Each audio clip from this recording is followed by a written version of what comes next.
Boa noite, igreja. Podeis sentar. Graça e paz, amém? Toda honra, toda glória, todo perfeito louvor seja dado somente ao nosso Senhor e Salvador Jesus Cristo. O irmão João agora fez um comentário que ele me deu uma ideia para uma pregação, né? O que seria de nós se Jesus entrasse de férias? Um ótimo tema, irmão. Misericórdia, né, irmãos? É verdade, né? Jesus jamais entra de férias, né? A gente precisa descansar, a gente precisa tirar uns dias para a gente. O pastor precisa, claro, com sua família. Mas Jesus jamais tira férias. 24 horas por dia, 7 dias por semana, Ele trabalha por mim e por você. Amém? Quero convidar os irmãos a abrir suas Bíblias no capítulo 12, na carta de Paulo aos Romanos. Romanos, capítulo 12. Romanos é uma carta bem conhecida, mas, como a gente vai ver hoje, é uma das melhores cartas para nós estudarmos e continuarmos firmes na presença do Senhor. Romanos 12. É justamente nesse capítulo que vai ter uma dobradiça, né, onde Paulo muda aí seu estilo, digamos assim, de pregação, né? Ele passa de uma parte mais teórica para uma parte mais prática. Capítulo 12 de Romanos, todos acharam? Amém? A palavra de Deus nos diz assim: Rogo-vos, pois, irmãos, pelas misericórdias de Deus, que apresenteis o vosso corpo por sacrifício vivo, santo e agradável a Deus, que é o vosso culto racional. E não vos conformei com este século, mas transformai-vos pela renovação da vossa mente, para que experimenteis qual seja a boa, agradável e perfeita vontade de Deus. Porque pela graça que me foi dada, digo a cada um dentre vós que não pense em si mesmo, além do que convém. Antes pense com moderação, segundo a medida da fé que Deus repartiu a cada um. Porque assim como num só corpo temos muitos membros, mas nem todos os membros têm a mesma função, assim também nós, conquanto muitos, somos um só corpo em Cristo, e membros um dos outros, tendo, porém, diferentes dons, segundo a graça que nos foi dada. Se profecia, seja segundo a proporção da fé. Se ministério, dediquemo-nos ao ministério. Ou o que ensina, esmere-se no fazê-lo. Ou o que exorta, faça com dedicação. O que contribui, com liberalidade. Quem preside, com diligência. Quem exerce a misericórdia, com alegria. Versículo 9. O amor seja sem hipocrisia, detestai o mal, apegando-vos ao bem. Amai-vos cordialmente uns aos outros com amor fraternal, preferindo-vos em honra uns aos outros. No zelo não sejais remissos, sede fervorosos de espírito, servindo ao Senhor. Regozijai-vos na esperança, sede pacientes na tribulação, na oração perseverante. Compartilhai as necessidades dos santos, praticai a hospitalidade, abençoai os que vos perseguem, abençoai e não amaldiçoeis, alegrai-vos com os que se alegram e chorai com os que choram. Tendo o mesmo sentimento uns para com os outros, em lugar de serdes orgulhosos, condescendei com o que é humilde, não sejais sábios aos vossos próprios olhos. Não torneis a ninguém mal com mal, esforçai-vos para fazer o bem perante todos os homens. Se possível, quando depender de vós, tende paz com todos os homens.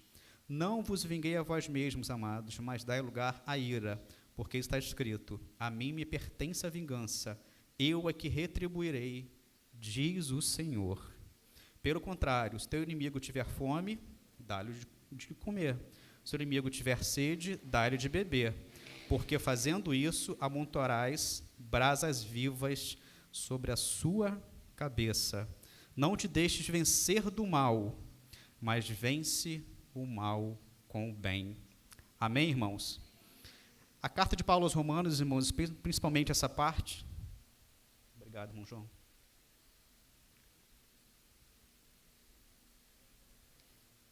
É uma carta bem explicativa, né? Talvez se eu parasse por aqui, a gente já estaria com a nossa bênção na mão, né? Uma carta maravilhosa. Mas como a palavra de Deus diz que a gente tem que estudar, entender e explicar a palavra, como a gente vai ver hoje, a gente vai falar dessa passagem maravilhosa, que é o capítulo 12. Bom, irmãos, o tema dessa passagem eu trouxe como o maior dos mandamentos é o amor. E a grande ideia que eu trouxe para os irmãos essa noite é: Deus nos ama com um amor tão imensurável. Dá um clique, por favor, Iago. Deus nos ama com um amor tão imensurável que devemos amar nossos próximos como forma de gratidão a Ele. Eu vou repetir, acho que ficou um pouco pequeno ali, né? Deus nos ama com um amor tão imensurável, ou seja, o amor de Deus por nós é incalculável, que devemos amar nossos próximos como forma de gratidão a Ele, a Deus. Eu dividi essa exposição, irmãos, em 3 partes. A primeira delas, versículos 1 e 2, uma nova vida em Deus. A segunda parte, versículos 3 a 8, que vai falar sobre os dons espirituais são dados por Deus. E a terceira e última parte, versículos 9 a 21, o amor vem de Deus. Vamos começar pelo início aqui, irmãos. Uma nova vida em Deus. A carta de Paulo aos Romanos, meu irmão, é muito conhecida e vai ser indicada por muitos teólogos como um grande tratado teológico. Embora alguns estudiosos, alguns teólogos não concordam muito com isso, mas a maioria deles vão crer que a carta de Romanos é um tratado teológico. É a epístola das epístolas. A mais importante e proeminente carta que o apóstolo Paulo vai escrever. Para mostrar uma ideia, para John Murray, Romanos é uma exposição e uma defesa do Evangelho. Para John Stott, Romanos é uma espécie de manifesto cristão. Olha que interessante, manifesto cristão. Já para F.F. Bruce, ele vai chamar Romanos de o Evangelho segundo Paulo. E o teólogo Guilherme Orr vai dizer que, doutrinariamente, Romanos é o maior livro já escrito. Então, irmãos, aí tem uma ideia de quão importante essa carta de Paulo aos Romanos. Nenhum livro da Bíblia exerceu tanta influência sobre a teologia protestante e nenhuma carta de Paulo revela de forma tão clara o pensamento teológico do apóstolo. Calvino chega a registrar o temor de que seus elogios a essa carta, longe de aumentar sua grandeza, pudesse apenas diminuí-la, uma vez que ela explica a si mesma desde o princípio e se dá a conhecer mais claramente do que jamais poderíamos expressar com palavras. William Greenhouse fala sobre Romanos citando Lutero. Ele vai dizer o seguinte: esta epístola é a principal do Novo Testamento. É o mais puro evangelho que certamente merece a honra de um cristão, não apenas conhecê-lo de memória, palavra por palavra, mas também de dedicar-se a ela diariamente, como alimento para a sua alma, pois ela nunca será exaustivamente lida e entendida, porque é a palavra de Deus, né, irmãos? E quanto mais ela é estudada, tanto mais agradável se torna e melhor nos parece. O teólogo Juan Shaul vai nos informar que a carta de Paulo aos Romanos tem sido o ponto de partida, a inspiração e a fonte para muitos pensamentos teológicos. Na realidade, cada grande avivamento religioso tem emanado do estudo da carta de Romanos. E, novamente, citando Calvino, ele vai declarar que se atingirmos uma verdadeira compreensão quanto a esta epístola, teremos uma porta aberta para todos os tesouros mais profundos das Escrituras. Olha que interessante, irmãos. Olha o tamanho da importância da carta de Paulo aos Romanos. Do capítulo 1 ao capítulo 11, Paulo vai abordar o sacrifício que Cristo fez por nós na cruz, como prova da misericórdia de Deus para conosco. Agora, a partir do capítulo 12, ele vai falar sobre o sacrifício que nós devemos oferecer a Deus como prova da nossa gratidão. Olha que interessante. Até o capítulo 11, Paulo trata da doutrina. Agora ele vai falar da ética. Ele passa da teologia para a vida, do ensino para o dever, ou seja, para a prática. Novamente, citando o F.F. Bruce, ele vai afirmar que a Bíblia nunca ensina a doutrina para torná-la simplesmente conhecida. Ela é ensinada para que seja transferida para a prática. Paulo repetidamente apresenta uma exposição doutrinária, em seguida, uma exortação ética. E, geralmente, ele vai interligar essas duas questões, a doutrina com a prática, com uma conjunção, como nós podemos observar logo no início do capítulo 12, com a palavra pois. E no capítulo 12, como a gente acabou de ler, Paulo vai focar a sua atenção no relacionamento com Deus, depois no relacionamento com nós mesmos e com o nosso próximo. E até mesmo, Paulo vai nos ensinar como nós devemos nos relacionar com os nossos inimigos. Uma vida transformada, irmãos, ela requer relacionamentos transformados. Se eu e você chegamos aqui de um jeito, ou se eu e você aceitamos a Cristo em uma outra igreja há X meses, X anos atrás, e nós somos uma pessoa transformada, nós devemos ter relacionamentos transformados, amém? O nosso relacionamento com os irmãos deve mudar. Bom, primeira parte, irmãos, uma nova vida em Deus. Rogo-vos, pois, irmãos, pelas misericórdias de Deus, que apresentei o vosso corpo por sacrifício vivo, santo e agradável a Deus, que é o vosso culto racional. Paulo aqui, irmãos, ele vai começar a frase com clamor. A palavra rogo-vos, ele está clamando aos irmãos, né, que prestem muita atenção e que realmente ouçam o que ele está prestes a lhe dizer. E por isso ele começa com rogo-vos. E ele vai lembrar que Cristo entregou o seu corpo na cruz como sacrifício vicário e morreu por nós, varrendo a sua culpa, a nossa culpa, a minha culpa do pecado. Agora nós devemos entregar nosso corpo como sacrifício vivo a Deus, que é o nosso culto racional. O apóstolo, nesse primeiro versículo, vai usar o verbo parakaleo, que quer dizer rogar, ou seja, ele vai mesclar súplica e, ao mesmo tempo, uma autoridade, porque ele era um pastor, ele tinha autoridade para poder pedir dessa forma aos irmãos. O termo apresentar nesse versículo significa apresentar de uma vez por todas, para sempre. Paulo ordena uma entrega definitiva do corpo ao Senhor. Assim como uma cerimônia de casamento, onde o noivo e a noiva se entregam um para o outro, é assim que eu e você devemos nos entregar nossos corpos para Deus, de uma forma correta, de uma forma santa. Esse sacrifício está descrito como vivo, em contraste aos sacrifícios do Antigo Testamento, que eram entregues e apresentados sob o altar. E vai dizer como santo, isso é, consagrado, separado, reservado para o serviço de Deus. É assim que nós devemos apresentar, irmãos. Os irmãos talvez devem se lembrar que no Antigo Testamento, como que era feito o sacrifício para que as pessoas ficassem livres do pecado? Pegava-se um animal, geralmente um animal perfeito, as primícias do seu rebanho, e era entregue, era morto, era extirpado o sangue, às vezes no altar, isso porque Deus pedia que fosse daquela forma. Atualmente, depois que Jesus veio, esse tipo de sacrifício acabou. Agora nós devemos entregar nosso sacrifício vivo, e não mais morto, e santo, e não mais com algum tipo de pecaminosidade. Amém, irmãos? Antes da conversão, oferecemos os nossos corpos, oferecemos os membros do nosso corpo ao pecado. Agora oferecemos o nosso corpo como sacrifício vivo a Deus. Não oferecemos mais um cordeiro morto no altar, como acabei de falar, né? Mas nosso corpo vivo. Nosso corpo não é uma tumba como pensavam os gregos. Nosso corpo é o templo do Espírito Santo, é a morada de Deus. Esse é o nosso corpo, irmãos.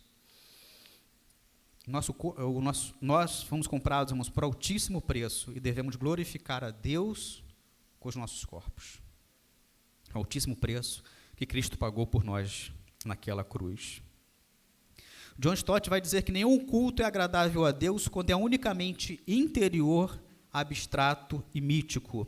Nossa adoração deve expressar-se em atos concretos de serviços manifestados no nosso corpo.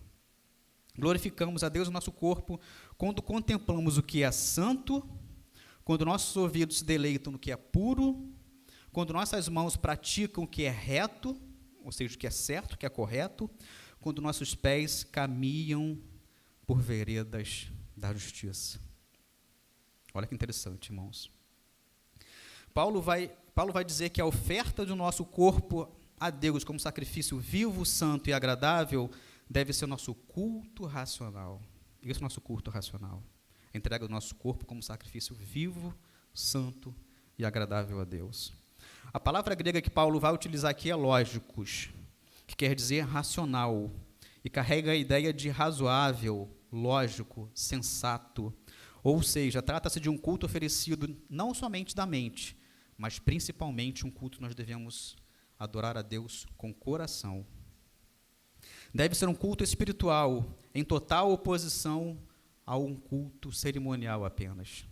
Nós viemos aqui, irmãos, para adorar a Deus. Não viemos aqui apenas por vir.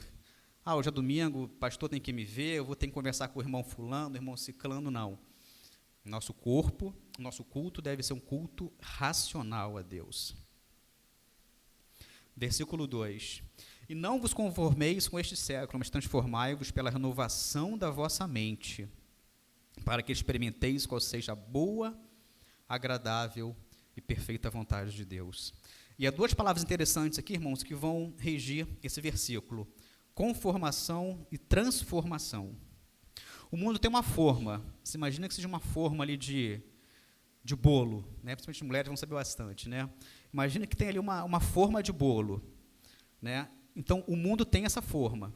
Essa forma é elástica e flácida. A forma do mundo é a forma do relativismo moral, da ética situacional e do abismo da virtude. O crente é alguém que não põe o pé nessa forma. Nós não devemos colocar nossos pés na forma do mundo. Não devemos, de forma nenhuma. O crente não se amolda ao esquema do mundo, mas se transforma pela renovação da nossa mente. Pela renovação da nossa mente. A forma do mundo é um esquema que muda todo dia, muda toda hora. Em vez de entrar nessa forma para sermos transformados a ela, devemos ser transformados de dentro para fora, pela renovação da nossa mente. Pela renovação da nossa mente. O crente não deve conformar-se com o mundo, porque a forma do mundo muda todo dia, muda sempre, muda toda hora. Olha que interessante, irmãos, vê se tem alguma coisa a ver com o dia de hoje. O que era errado ontem é certo hoje. Acho que o irmão João comentou uma coisa aqui. O que era errado ontem é certo hoje. O que era repudiado ontem é aplaudido hoje. O vergonhoso ontem é praticado hoje à luz do dia, irmãos. Infelizmente, a gente sabe de alguns casos que meninas com jovens, com rapazes jovens, fazem coisas dentro de ônibus que até Deus duvida. Ou seja, coisas absurdas estão sendo feitas ali à luz do dia. À luz do dia, toda hora. Nós, porém, seguimos um modelo absoluto que jamais ficou obsoleto. Jamais, irmãos. Esse modelo chama-se Jesus Cristo. Essa é a forma, irmãos. Abri um aspas aqui, né? Essa é a forma que nós devemos seguir. Essa é a forma que nós devemos encaixar.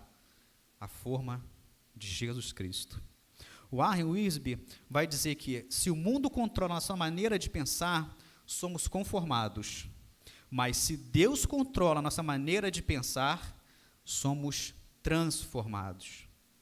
Eu vou repetir. Se o mundo controla a nossa maneira de pensar, nós somos conformados. E aqui Paulo vai falar, não vos conformeis com este século, com esse mundo.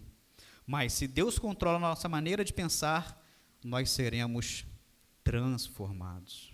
E é o que nós devemos ser, transformados a cada dia, irmãos. Devemos ser transformados a cada dia à imagem do nosso Senhor e Salvador Jesus Cristo. Temos uma metamorfose gerada pelo Espírito Santo. Quando nosso corpo é consagrado, a nossa mente é transformada.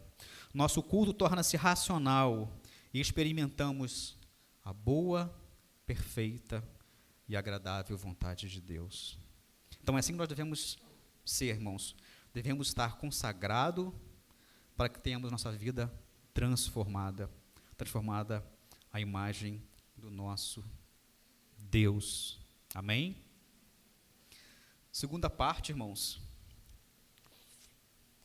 Segunda parte, Tiago. Os dons espirituais são dados por Deus. Versículos 3 a 8. Versículo 3. Porque pela graça me foi dada, digo a cada um dentre vós, que não pense de si mesmo, além do que convém. Antes pense com moderação, segundo a medida da fé que Deus repartiu a cada um. Preste atenção, irmão. Segundo a medida da fé que Deus repartiu a cada um. Não foi eu que decidi estar aqui hoje, expondo a palavra aos irmãos. Eu creio que Deus tem me dado esse dom. Da mesma forma, eu creio que Deus tem me ajudado muito no meu estudo, na minha leitura da palavra. Deus tem me ajudado muito a ensinar esses irmãos que estão se batizando. Que prazer que eu tenho, irmãos. Todo batismo eu fico ali com o olho cheio d'água, porque é maravilhoso ver esses jovens, alguns um pouco mais velhos, como foi o caso da irmã Marilza, como foi o caso da Nina, tão jovem, mas tão sedenta pela palavra, tão curiosa. Por causa dela, estou com alguns cabelos brancos aqui a mais, mas faz parte. Mas foi bênção, irmãos. Então, assim, Deus tem nos capacitado, Deus nos capacita, irmãos, para cada uma das funções que nós devemos fazer. Quando avaliamos a nós mesmos, devemos ter o cuidado para não cometermos dois erros. O primeiro deles é o complexo da superioridade, que diz que não podemos pensar acerca de nós mesmos além daquilo que nos convém. Ou seja, não há espaço para soberba, arrogância, prepotência, nem altivez no nosso coração. Por que isso, irmãos? Porque nós fomos salvos pela graça. Se nós somos salvos pela graça, a gente não tem nenhum direito de pensar em ser superior a ninguém, ser melhor do que ninguém. Eu que estou aqui em cima, eu sou igual a você que está embaixo. Você que está aí é igual ao seu irmão que aceitou Jesus, que foi batizado há um mês atrás. Ninguém diferente de ninguém, ninguém superior a ninguém. Ou pelo menos nós não devemos nos sentir assim. Todos nós, independente da classe social, do nível de escolaridade, devemos ser todos iguais uns aos outros. Nós não temos direito de nos sentirmos superiores a ninguém, uma vez que somos salvos pela graça de nosso Senhor e Salvador Jesus Cristo. E também não devemos cometer o erro do complexo da inferioridade. Tanto os que se exaltam como aqueles que se rebaixam, olha que interessante, degradam a graça de Deus. Tanto aqueles que se exaltam, tanto aqueles que se fazem vítima de tudo, degradam a graça de Deus. Negar a realidade da nossa salvação, negar a honrosa posição de que temos como filhos de Deus, é uma falsa humildade. É uma falsa humildade, irmãos. O cristão não pode ter sua autoimagem achatada. Ele não deve se sentir menosprezado. Todos nós somos iguais perante o Senhor. Nós somos filhos de Deus, somos herdeiros de Deus. A herança de Deus, a menina dos olhos de Deus. Paulo combateu o pecado do complexo da inferioridade quando escreveu: se disser o pé, por que não sou mão, não sou do corpo? Nem por isso deixo de ser do corpo. Se o ouvido disser, porque não sou olho, não sou do corpo, nem por isso deixa de ser. Devemos ter o equilíbrio, nem a soberba, nem a inferioridade. Todos somos iguais perante o Senhor. Todos somos iguais, irmãos. Todos somos iguais. Capítulo 4 a 8. Porque assim como um só corpo temos muitos membros, mas nem todos os membros têm a mesma função, assim também nós, conquanto muitos somos um só corpo em Cristo, e membros uns dos outros, tendo, porém, diferentes dons, segundo a graça que nos foi dada. Dada por quem? Por Deus. Eu talvez tenha o dom de estar falando um pouquinho aqui, o Willow tem um dom maravilhoso de estar falando em Libras. Você deve ter algum dom também. Inclusive, o que eu passo para os irmãos na classe de batismo é isso. A gente não deve simplesmente vir à igreja e ficar sentado. Aquele que achar que tem um dom, irmãos, conversa com o pastor, se apresente. Vamos meter a mão no arado, irmãos. A palavra de Deus diz, né, que a seara é grande, mas os ceifeiros são poucos. Cada um pode fazer algo pela igreja do Senhor. Todos nós podemos fazer algo pela igreja do Senhor. Todos nós temos capacidades dadas por Deus. Dadas por Deus. Se profecia, seja segundo a proporção da fé. Isso é muito interessante, daqui a pouquinho eu vou falar sobre profecia. Se dediquemos ao ministério, ou o que ensina, esmere-se no fazê-lo, ou o que exorta, faça-o com dedicação, o que contribui, com liberalidade, com alegria, o que preside, com diligência. João 10, 27 vai nos dizer: as minhas ovelhas ouvem a minha voz, eu as conheço, e elas me seguem. Isso por quê? Porque nós temos um presidente, nós temos o Senhor, a quem nós ouvimos a voz dele e o seguimos. Quem exerce misericórdia? Com alegria. Lucas 10, 33 ao 35, é uma passagem bem conhecida, né? Vai nos dizer assim: mas um samaritano, estando de viagem, chegou onde se encontrava um homem, e quando o viu, teve piedade dele, aproximou-se, enfaixou-lhe as feridas, derramando nelas vinho e óleo, depois colocou-o sobre o seu próprio animal, levou-o para uma hospedaria e cuidou dele. No dia seguinte, deu 2 denários ao hospedeiro e disse-lhe: cuide dele, quando voltar, eu lhe pagarei todas as despesas que você tiver. Olha que interessante, irmãos. Olha o cuidado, olha a misericórdia que esse homem teve. E algo de quem jamais esperaria, né, de um samaritano. Mas é assim que Deus faz, irmãos. Talvez Deus não espera nada de mim, talvez os irmãos não esperem nada de mim e de você. Mas Deus tem algo para você. Deus tem algo para você fazer para alguém. Deus vai mostrar alguém que você deve ajudar, que você deve aconselhar, que você deve encorajar. Com certeza absoluta, Deus tem. Somos um só corpo, fazemos parte de uma só família. Somos um só rebanho. Embora coletivamente sejamos vários membros, nós somos um só corpo. F.F. Bruce vai dizer que a marca das obras de Deus é a diversidade e não a uniformidade. Ou seja, cada um de nós tem um dom diferente para atuar na igreja do Senhor. Cada um de nós somos diversos um do outro. Imagina se todo mundo fosse pregar. Quem é que daria aula para as crianças? Quem é que daria a classe de batismo? Quem é que seria do conselho fiscal, do conselho tesoureiro? Cada um tem um dom, irmão. Você tem o seu dom. Peça a Deus que Ele vai mostrar qual é o seu dom. Imagina se todo mundo cantasse. Como é que é essa escala aqui de membros? Para todo mundo louvando a Deus. Por isso Deus deu a cada um de nós a nossa medida. Assim é com a natureza, assim também é com a graça. Nenhum lugar mais do que a comunidade cristã, e nesta há muitos homens e mulheres das mais diversas origens, ambientes, temperamentos e capacidades. E não só isso, mas desde que se tornaram cristãos, são também dotados por Deus, olha que interessante, de grande variedade de dons espirituais. Entretanto, graças a essa diversidade, por meio dela, cada um pode e deve contribuir para o bem do todo. Amém? Olha que interessante, irmãos.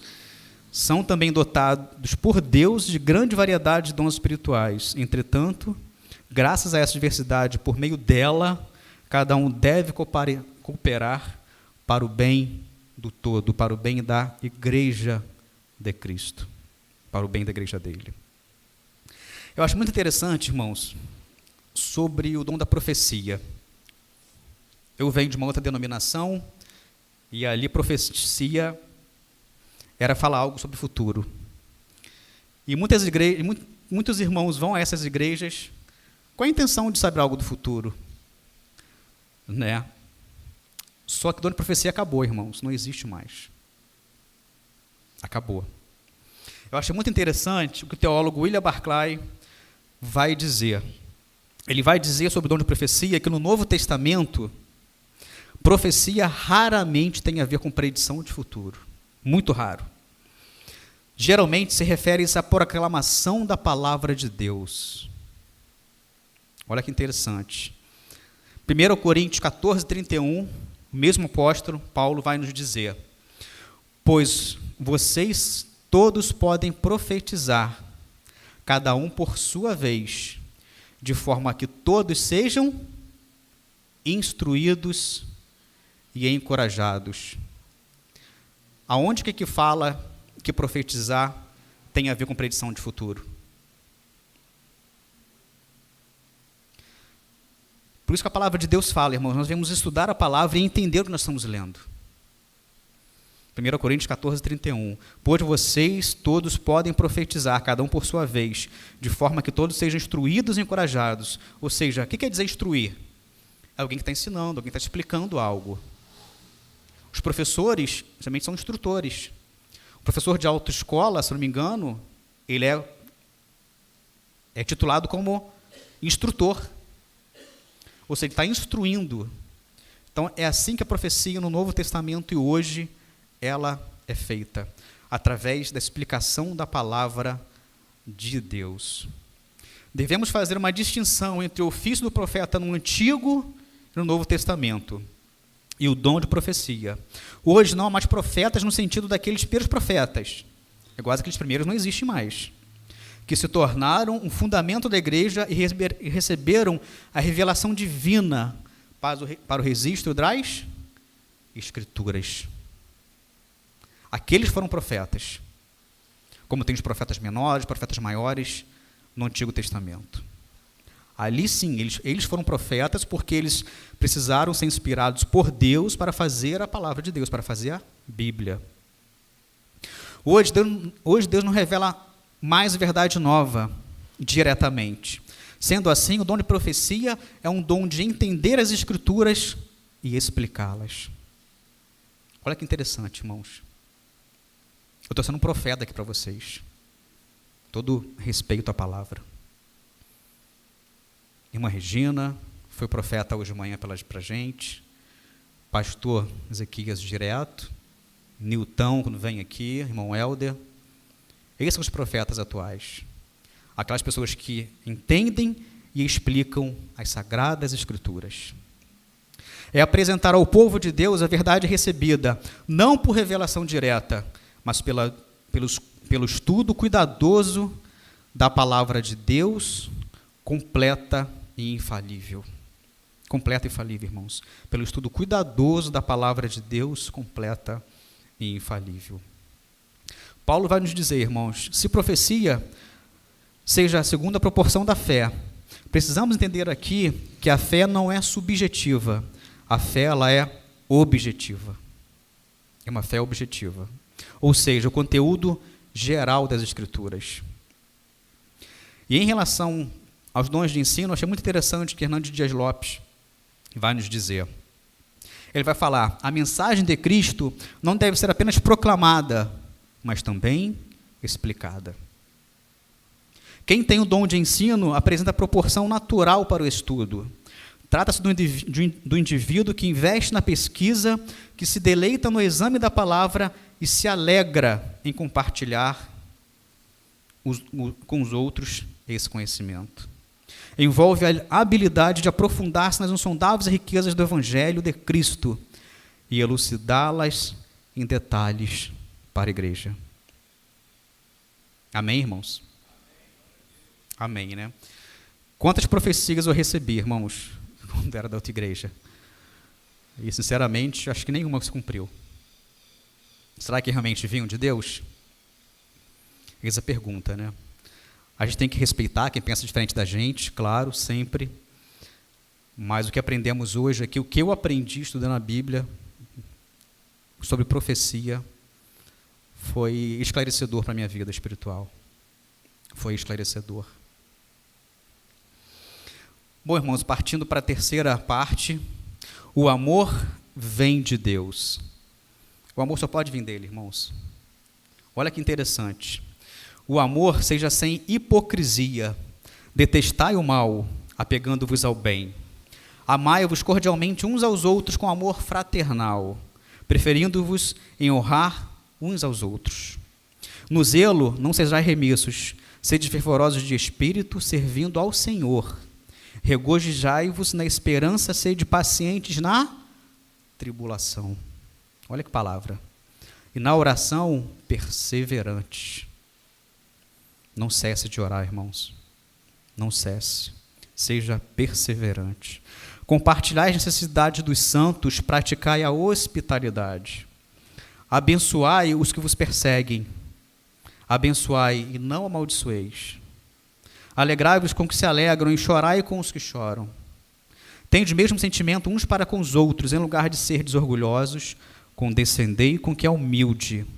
Não seja sábios aos vossos próprios olhos. Ou seja, não sejamos inteligentes para nós mesmos. Devemos levar a palavra de Deus para aquele que precisa. John Stott, irmãos, vai dizer que a receita do amor tem 12 ingredientes: sinceridade, discernimento, afeição, honra, entusiasmo, paciência, generosidade, hospitalidade, bondade, simpatia, harmonia e humildade. E a pergunta que eu me fiz na hora, quando acabei de estudar sobre esse comentário de John Stott: será que eu tenho esses 12 ingredientes? Infelizmente, não, irmãos. Mas devemos pedir a Deus, cada um deles, para que sejamos mais parecidos com Cristo, porque Ele tem todas essas habilidades, tem todos esses ingredientes. Somos convidados, irmãos, a abrir nossos lábios. O crente, ele é um abençoador. Ele abençoa até mesmo as pessoas que perseguem. Platão dizia que é melhor suportar o mal do que cometê-lo. Platão, hein? A língua do cristão não deve ser fogo e veneno, mas árvore frutífera e fonte que joga água límpida. Assim deve ser a minha e a tua boca, meu irmão. A minha e a tua boca deve jorrar água límpida, transparente. O cristão deve tornar a vida das pessoas mais suave com suas palavras. Ele é um encorajador. É assim que eu e você devemos ser, meus irmãos. Nós devemos encorajar as pessoas.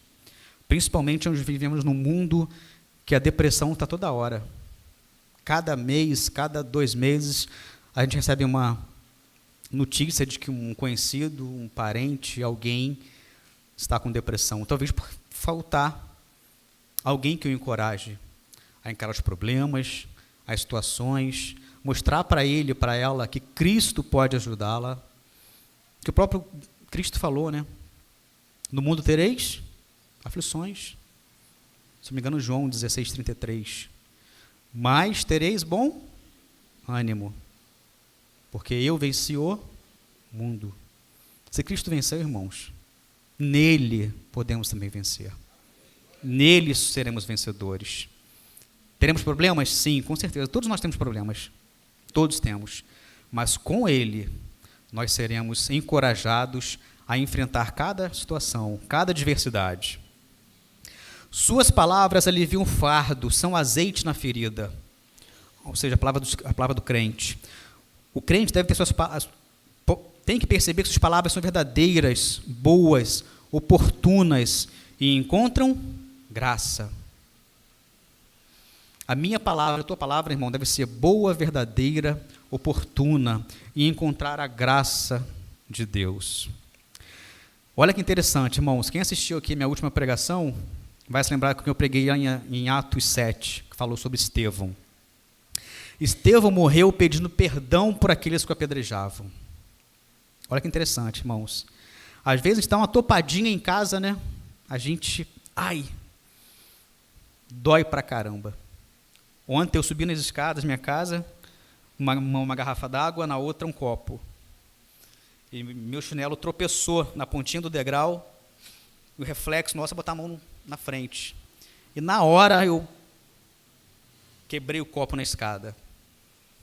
E depois eu fui olhar, né? Estava apenas um caquinho de vidro pequeno, meu dedo sangrou um pouquinho, normal, mas graças a Deus não aconteceu nada de mais grave. Poderia ter entrado um caco grande no meu pulso, talvez nem estaria aqui hoje com os irmãos. Então, às vezes, irmãos, uma coisa tão pequenininha doeu, mas uma dor controlável. Agora, imagina você morrer apedrejado, irmãos. Os estudiosos comentam, irmãos, que naquela época, quem morria apedrejado era colocado um pano branco na pessoa. E aquele pano saía completamente vermelho de sangue. Então, se às vezes nós damos uma topada, já reclamamos, já dói, já machuca, uma topadinha no canto de uma mesa, de uma cadeira, de uma cama, imagina você morrer apedrejado, recebendo pedradas de tudo quanto é lado. Na cabeça, no nariz, na boca, nos dentes. E ali, você clamar a Deus como Estevão fez. Estevão morreu pedindo perdão para aqueles que o apedrejavam. E olha que interessante, irmãos. Quem estava na morte de Estevão? Paulo. Nada mais, nada menos que o maior escritor da Bíblia. Paulo vai escrever 13 cartas, inclusive a carta de Romanos. E Agostinho vai dizer, irmãos, que muito provavelmente foi a oração de Estevão que começou a quebrar a dureza do coração de Paulo. Olha que interessante. Isso é muito interessante. Sabemos muito bem que Paulo se converte quando o próprio Senhor Jesus aparece para ele, através de uma luz muito forte, quando ele estava indo para Damasco, para poder perseguir os cristãos. A gente sabe que foi assim. Mas Agostinho aqui ele vai dizer que foi a oração de Estevão, olha que interessante, que provavelmente começou a quebrar a dureza do coração de Paulo. Olha que interessante, irmãos. E da mesma forma, meus irmãos, assim como foi a oração, assim como também foi a oração de Cristo, que quebrou a dureza do coração do ladrão na cruz. E o próprio Cristo falou: hoje mesmo estarás comigo no paraíso. Olha que interessante, mas o poder da oração e o poder que a gente tem quando a gente abre a nossa boca de falar coisas boas, de sermos um encorajador. Olha a importância. Olha a importância. O cristão abre sua alma aos necessitados. O cristão não é solitário, mas ele deve ser solidário. Ele chora com o que sofre e alegra com o que se alegra. Vai da fase do casamento para o funeral e do cemitério para o aniversário. Ele solidariza-se com seus irmãos, tanto nas suas fraquezas quanto nas suas alegrias. É assim, meu irmão, que eu e você devemos ser. Devemos ser solidários e não solitários. Devemos pensar no próximo, naqueles necessitados. Versículo 17 a 21. Não torneis a ninguém mal com mal, esforçai-vos para fazer o bem perante todos os homens. Se possível, quando depender de vós, tendes paz com todos os homens. Não vos vingueis a vós mesmos, amados, mas dai lugar à ira. Porque está escrito: a mim pertence a vingança. Eu é que lhe retribuirei, diz o Senhor. Eu confesso aos irmãos, quando eu li esse versículo, irmãos, eu fiquei meio sem entender. Não vos vingueis a vós mesmos, amados, mas dai lugar à ira. Quando você se ira e você não comete aquele ato que você quer fazer, você só fica na ira. Agora, quando você se ira e vai tomar alguma atitude premeditada, você está errado. Eu estou errado. Então, por isso que a palavra de Deus, por isso que Paulo vai falar, mas dá lugar à ira. Então, ira, depois toma um copo d'água, conta até 100, até 1000, e vai passar. mas dai lugar, mas porque está escrito, a mim pertence a vingança, ou seja, a vingança é do Senhor. A vingança não deve ser minha, não deve ser sua, pelo contrário. Abrindo um parênteses aqui, eu conheço uma pessoa que, quando ela é perseguida no trabalho, ou quando tem alguém que a incomoda, essa pessoa chama-se minha esposa, ela ora para que aquela pessoa alcance algo melhor. Isso foi um grande aprendizado para mim, irmãos. Eu confesso, irmãos, foi um grande aprendizado, porque eu não tinha pensado por esse lado. E é incrível como aquela pessoa, quando sai de perto dela, a pessoa consegue uma coisa melhor. Muitas das vezes um cargo melhor, se a pessoa tinha um CC2, vai para o CC3, e assim vai. É assim que nós devemos fazer, irmãos. Devemos orar para aquela pessoa e falar, Senhor, toma conta, dá algo melhor para ela. Dê algo melhor para ela. E assim Deus faz. Pelo contrário, versículo 20, se o teu inimigo tiver fome, dá-lhe de comer. Se tiver sede, dá-lhe de beber. Porque fazendo isso, amontoarás brasas vivas sobre a sua cabeça. Não te deixe vencer o mal, mas vença o mal com o bem. O crente, irmão, ele não deve fazer inimigos, mas ele tem inimigos. Você não deve fazer inimigos, mas nós temos inimigos. Jesus teve inimigos? Jesus teve inimigos. Ele fez inimizade com alguém? Não. Cristo é o próprio amor, é o próprio Deus. Porém, ele teve inimigos. Paulo teve inimigos? Muitos. Quando ele era perseguidor, ele não tinha, talvez. A não ser os crentes. Agora, quando ele passa de perseguidor para perseguido, aí ele tem muitos inimigos. Muitos inimigos. Temos inimigos e precisamos aprender a lidar com eles. Pagar o mal com o mal, devolver a agressão na mesma moeda, dar o troco na mesma medida, podem dar-lhe sensação de ser justo, mas não expressam a graça do nosso Senhor Jesus. Vou ler novamente, irmãos.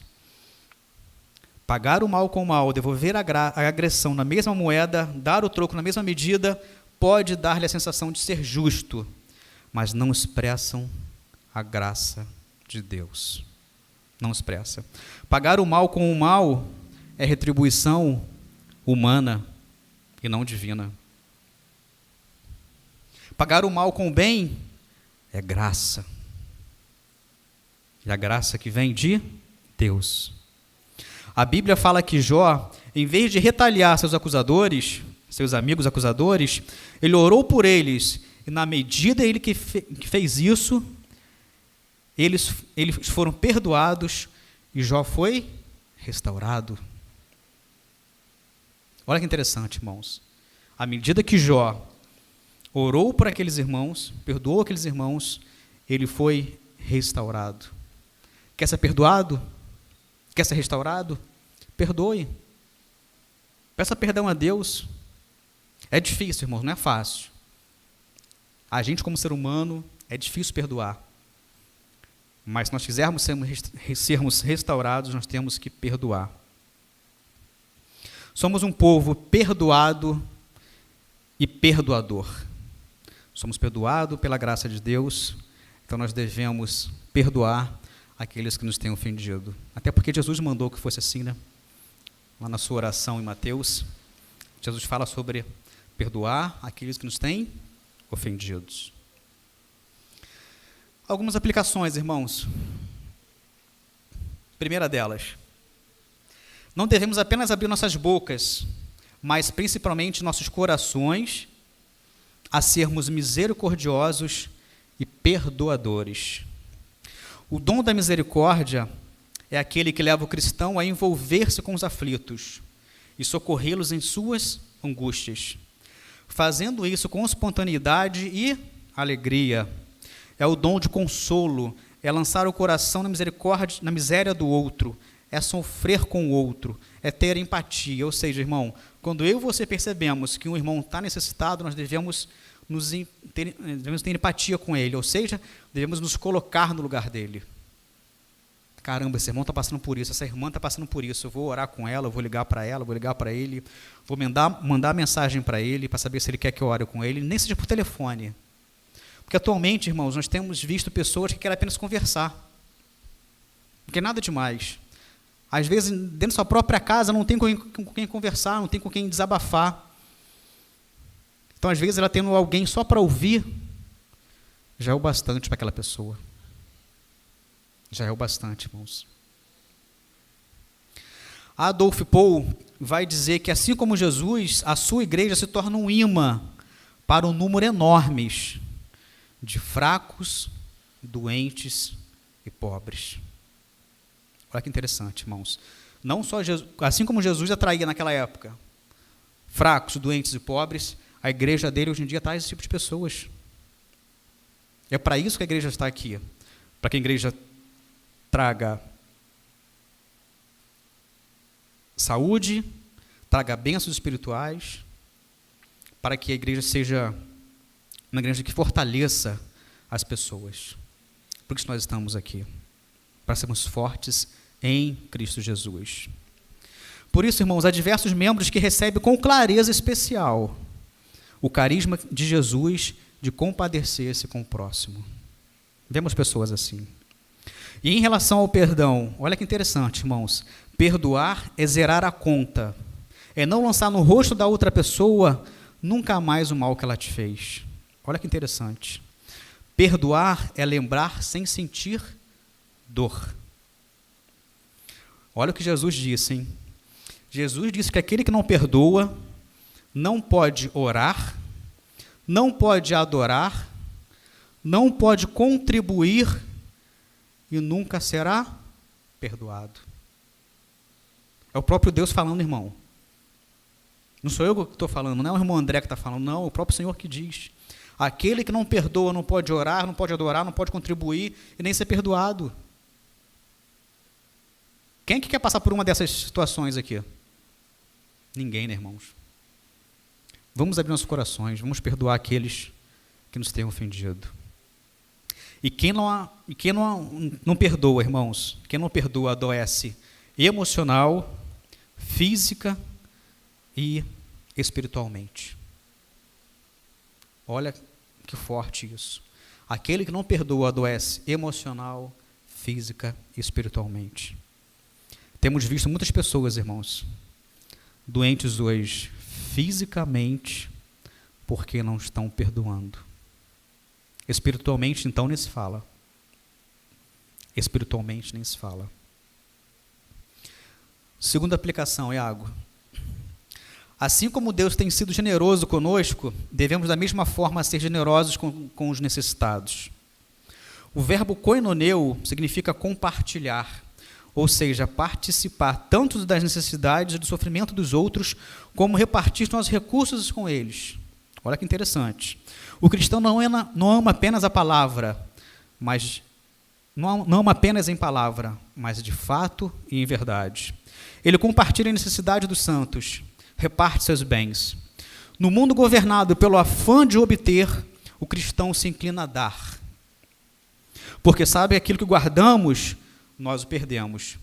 Mas aquilo que nós damos, isso é o que temos. Amém? Aquilo que nós guardamos, nós o perdemos. Mas aquilo que nós damos, nós o temos. O cristão não deve apenas ter o coração aberto, mas também o bolso aberto. A generosidade é a marca do cristão. A generosidade é a marca do cristão. A Bíblia diz que devemos trabalhar para suprir as nossas necessidades e ainda socorrer os necessitados. Nosso papel não é acumular apenas para nós. A verdadeira riqueza é aquela que distribuímos, não é aquela que guardamos para nós. A verdadeira riqueza é aquela que distribuímos.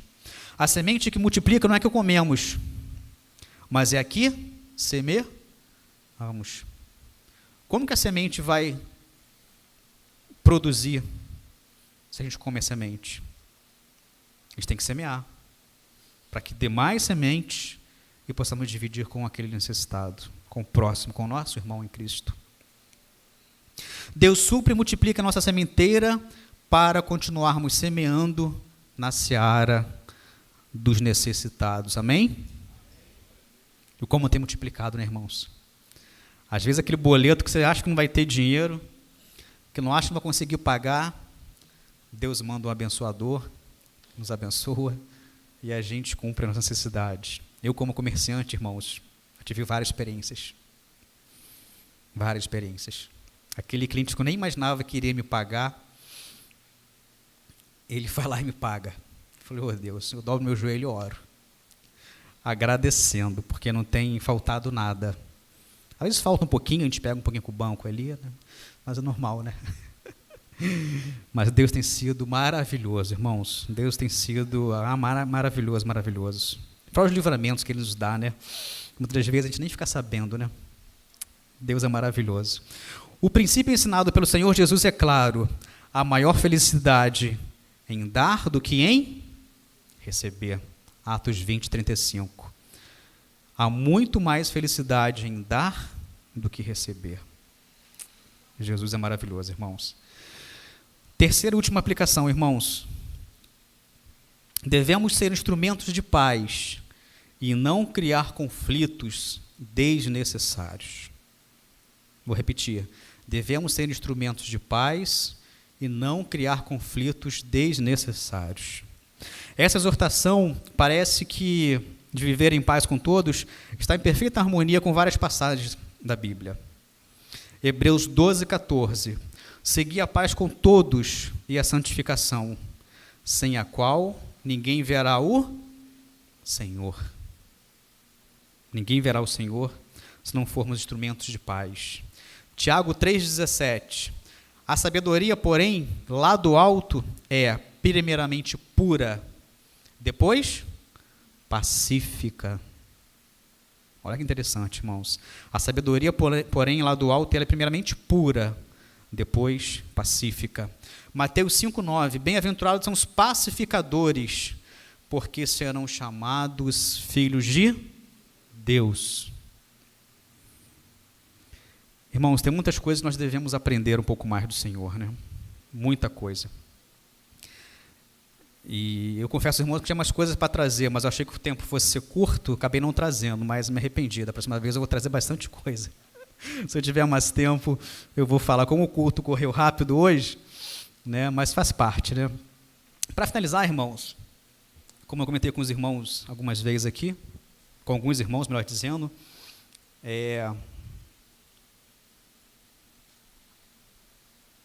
pela graça de Deus, não por minha força, mas pela força que Ele me deu, mês que vem eu estou terminando o curso de teologia. Foram 4 anos, irmãos, não foi fácil. Você estudar 4 anos, 100% online, só Deus na causa, só Jesus na causa. E foram meses assim, bem cansativos, porque não tinha pausa, né? Não tinha, tem férias em dezembro, tem férias em janeiro, tem férias... Não. O curso de teologia da Escola Charles Spurgeon, ele é contínuo. Todo mês tem um módulo diferente. Foram 48 módulos.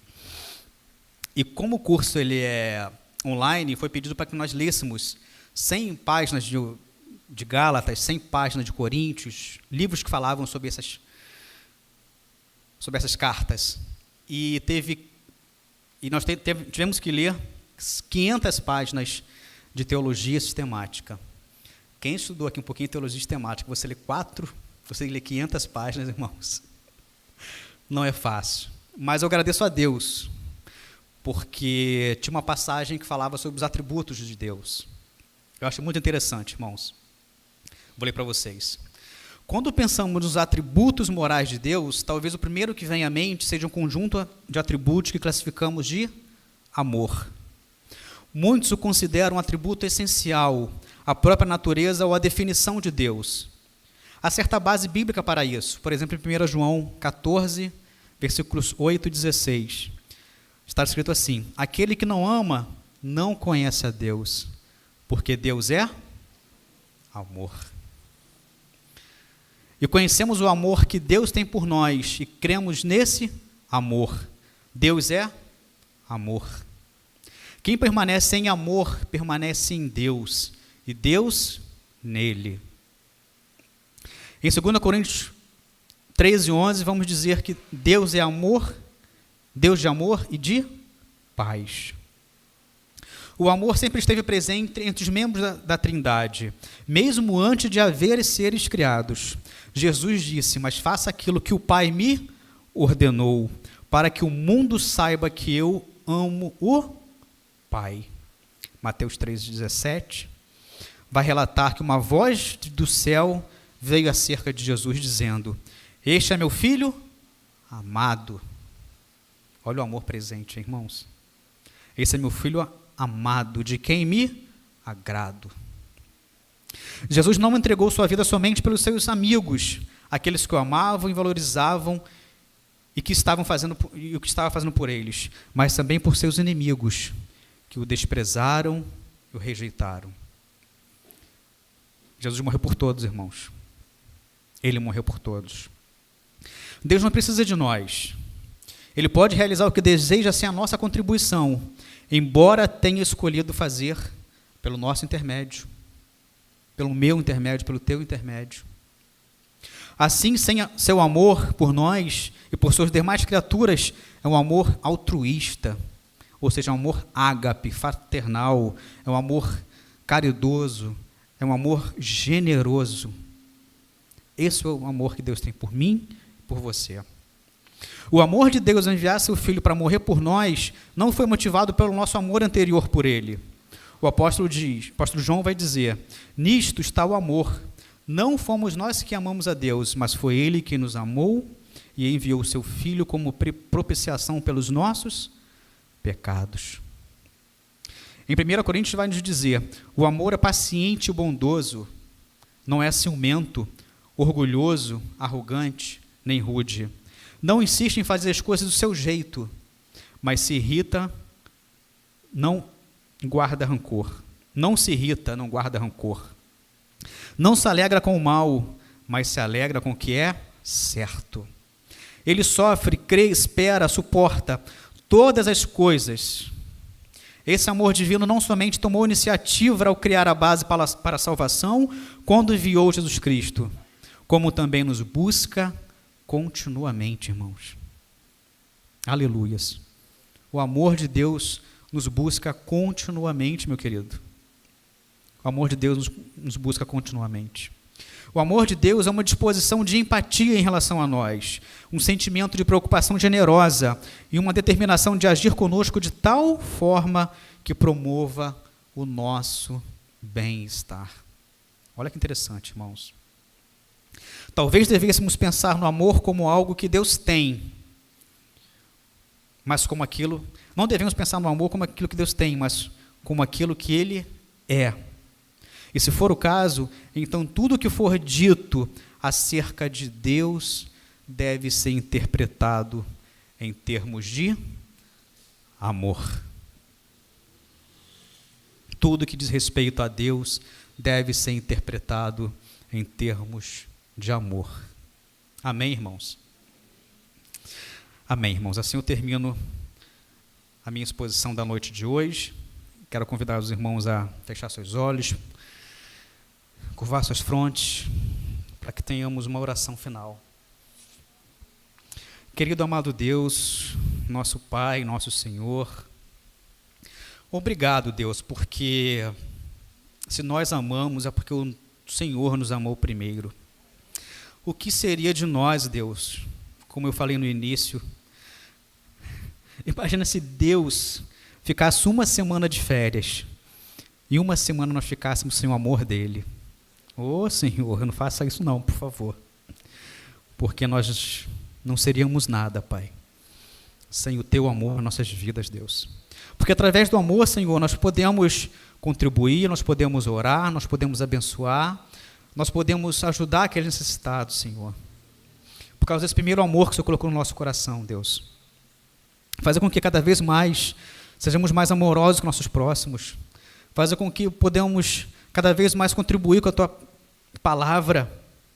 Oh, Deus, nos capacita, Deus, para que possamos levar a Tua palavra até os confins da terra, como a Tua palavra diz, Deus. Por favor, Deus, Continua tocando nossas mentes, mas principalmente nossos corações, Deus, para que possamos contribuir com a Tua obra, contribuir com a Tua palavra, enviar os missionários a todas as cidades e estados. Outro dia, Deus, nós lemos sobre a Tua grandeza, Deus. A Tua palavra fala que o mundo é o estrado dos Seus pés. Senhor, um planeta desse tão grande, se é o estrado dos Seus pés, imagina o tamanho que o Senhor tem. E talvez nós devemos pensar que o Seu amor, Deus, é do tamanho do Senhor. Oh, Senhor, que amor é esse, Pai?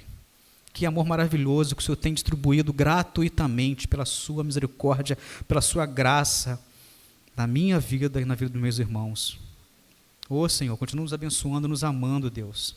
Perdoa, Pai, nossas faltas, nossos erros que às vezes cometemos, Pai. Por favor, Deus, nos faz ser pais melhores, mães melhores, filhos melhores, crentes melhores, Deus. Porque é assim que o Senhor quer que nós sejamos, Deus. Faz com que sejamos mais e mais parecidos com o Senhor, Deus. Porque o Senhor é amor, Deus é amor. Como aprendemos hoje, Pai. Então, por favor, Deus, continue colocando no nosso coração esse desejo de estar na Tua casa, de Te buscar, de orar cada vez mais e mais por Ti. Continue nos protegendo, Senhor Deus, basta Teus poderosos e fortes mãos, Pai. Ô, Senhor, quantos livramentos o Senhor tem nos dado, me deu ali ontem, Deus, não foi acontecendo nada. Por favor, Deus, continua nos protegendo onde quer que nós formos, Deus. Envia Teus anjos, Pai, que possam nos protegê-los, Deus. Nossa vida, nossas famílias. Por favor, Deus. Fale conosco, nos dê um resto de semana abençoado por Ti, Deus. Por favor, Deus. É assim que nós oramos humildemente, no nome santo de Jesus Cristo. Amém e amém.